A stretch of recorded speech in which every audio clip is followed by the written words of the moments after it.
Welcome to 34th lecture. In the last lecture, we studied that negative feedback gives us an advantage, that it gives us a controlled gain, and we can avoid clipping, and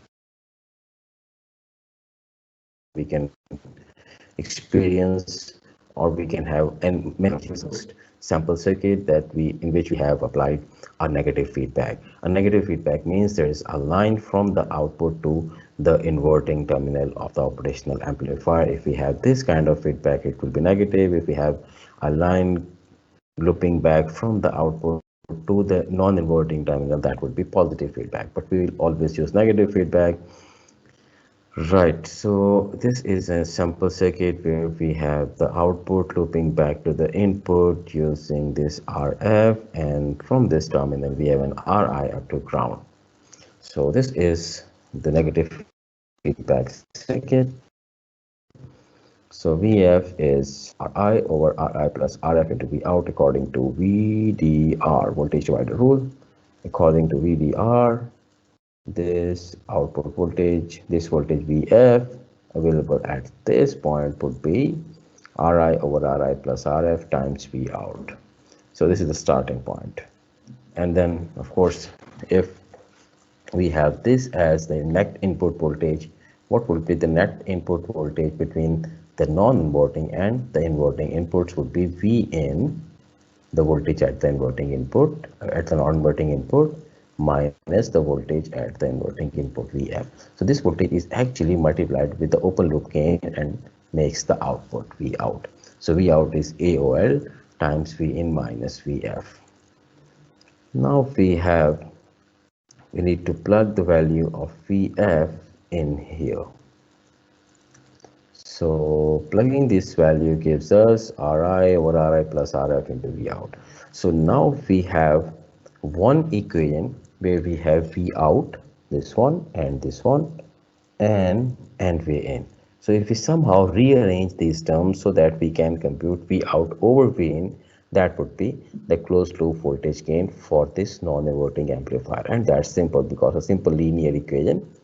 We multiply it with AOL with V in and AOL with this whole ratio, and we solve it. So what we are trying to do is we are trying V out to achieve V out over V in. So we have taken the terms of V out on one side, the others on the other side, and then finally have divided V out by V in. So this gives us this ratio. The ratio has AOL in numerator and this whole stuff in the denominator. Right, since this whole ratio RI over RI plus RF times AOL is much larger than 1, because this AOL is in hundreds of thousands, maybe 100,000, 200,000. It's a very large term multiplied by this ratio. Since the number is very large, so even then the number is very large, so that is greater than 1. So we can neglect this one, and the ratio is then this one. So what we have to do, we have neglected this one. So that gives us this, and the AOL and AOL, they cancel, and we finally are left with this expression. This is the closed loop voltage gain for this non-inverting amplifier, RI plus RF over RI, or we can divide both terms in the numerator by RI. So it gives 1 plus RF over RI. A small example where we are given RF 100 kilo ohm, RI is 4.7. So ACL is this 22.3. No matter what AOL is, what is open loop voltage gain, no matter what the open loop voltage gain is, we'll get this closed loop voltage gain. So the closed loop voltage gain is decided by the feedback resistor. F stands for feedback, I stands for input. So the closed loop voltage gain for a non-inverting amplifier is solely decided by the ratio of these two resistors. If we keep this ratio high, the closed loop voltage gain of course will be high. So ACL is closed loop voltage gain, we already know that. The next circuit is voltage follow. It's the same circuit with the difference that now we don't have any RF. We don't have any RF in the feedback path. So what should be the voltage gain for VF, the voltage follow circuit? This is 1 plus RF over RI. So since RF is replaced by a short circuit, RF is 0 over RI. So ACL is a 1 for this circuit. So what we haven't calculated it from scratch, but we have started from this point. This is the starting point.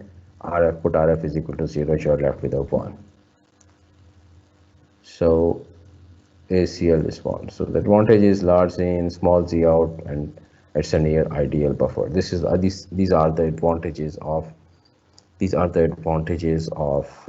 this voltage follower circuit. So why do we have to talk about the advantages? Because it is giving a voltage gain is equal to 0. Whatever is the input we in, the same is the output. So you can ask what's the advantage.